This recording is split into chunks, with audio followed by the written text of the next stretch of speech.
Because my 900 has been sitting around gathering dust for so long, I ended up buying a 2018 Monster 1200S with some of the inheritance money from my parents, even though Mom probably wouldn't have appreciated it. I did grow up around motorcycles with my dad. He's the one that taught me and my sisters how to ride motorcycles when we were young, and Dad also taught me the basics about working on bikes. Again, mostly dirt bikes. So at the end of the last video, you saw me starting to remove a frame bolt that goes through the engine. This is because I got a neat center stand called a bursing stand. I was going to use this to hold the bike up while I take it apart and put it back together. The stand's pretty cool, I think, but I think I lost the little adapter nut that I need to put it in where this frame bolt goes. Or it just didn't make it into the box, or it fell out of the box at some point. Who knows? I did spend a little while fiddling with the stand to see if there was a way I could get it to work, but I think I just need to call customer service next week. I guess this is what I get for working on a bike on the weekends. It's going to take a couple of days to get a new adapter bolt, and I want to start tearing the bike apart, so I'm just going to dive in, and I'll figure out the stand later. For now, I'll just have to sit on the ground and work on the bike. I thought about getting one of those lift tables to put the bike on, but I don't think I really need it yet. We'll see after I get into this if I change my mind. I guess a good place to start on is the bodywork. The tank and front fender and the side plates. The bike doesn't have much bodywork, so this is a quick one.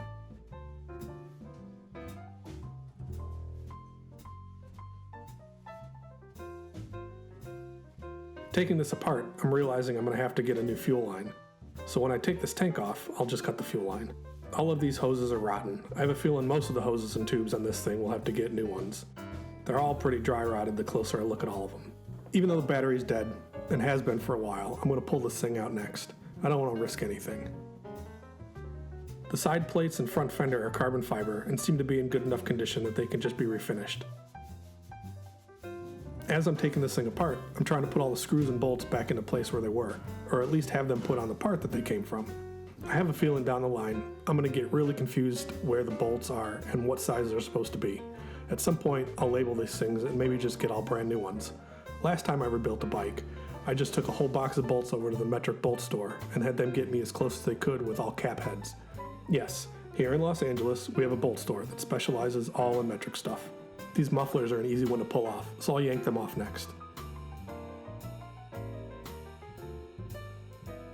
As I'm going, I'm trying to take as many pictures with my phone so that I can remember how things go back together.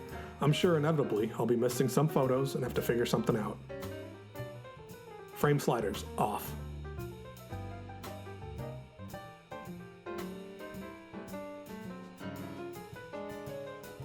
Yep, the moment you've all been waiting for has finally come. I've realized that I can't keep crouching over working on this bike. So I'll be scooting around on this little seat. A lot of this teardown is me just sitting here staring at what I want to get off next. I don't want to just willy-nilly pull everything off. I want to try and have some sort of plan and some sort of organization. And I have a feeling, when I put this thing back together again, there's going to be a whole bunch of parts I have no idea what they do, or where they go.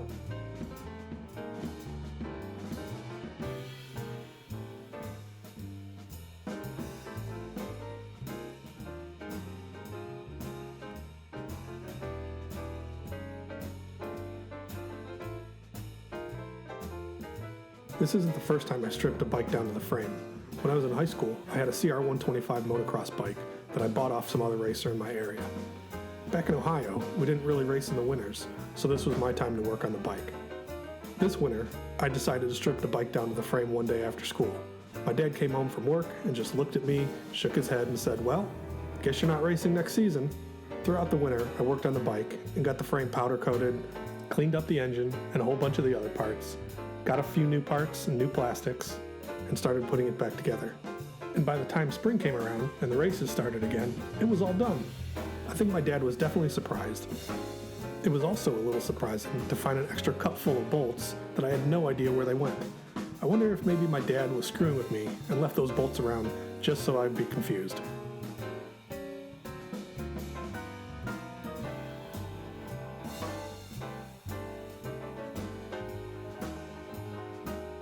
This wiring harness is probably going to give me a headache at some point. Just routing all these cables and trying to figure out where they all go to, I'm sure it's not foreshadowing at all. Some of these wires seem pretty sketchy, and I don't really know what I'm going to do about this yet. Fixing the connections is one thing, but who knows what kind of trouble I'm going to get into with this part of the rebuild. Well, thanks for hanging out, and I'll see you next episode.